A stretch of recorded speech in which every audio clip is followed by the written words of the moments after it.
ఏ దారంతో ఈ ముత్యాల దండను కట్టారో ఆ దారాన్ని ఎవరైనా లాగితే ఈ ముత్యాల దండ తెగిపోతే, అలాగే ముత్యాలన్నీ నేల మీద పడిపోయి చెల్లాచెదురైపోతే అప్పుడు మీరేమనుకుంటారు? ఇవి కింద పడిన వస్తువులు, నేను వీటిని తీసుకోను అని అనుకోరు కదా.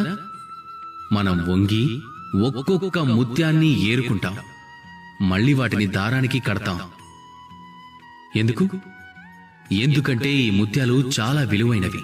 ముత్యాలు విలువైనవి అనడంలో ఎలాంటి సందేహమూ లేదు. కానీ వీటికంటే కూడా మన జీవితంలోని మన సంబంధాలు, మన బంధాలు ఇవి ఇంకా ఎక్కువ విలువైనవవుతాయి. వీటిల్లో కూడా అప్పుడప్పుడు సమస్యలొస్తాయి, మనస్పర్ధలొస్తాయి. అప్పుడు ఇవి కూడా చెదిరిపోతూ ఉంటాయి. ఇక ఆ సమయంలో ఈ ముత్యాలలాగానే వంగి ఈ సంబంధాలను ఏర్పరచుకోవాలి, అలాగే జత చేసుకోవాలి. వీటిని భద్రంగా చూసుకోవాలి. ఎందుకంటే వీటన్నిటికంటే అమూల్యమైనవి ఇంకేవీ లేవు.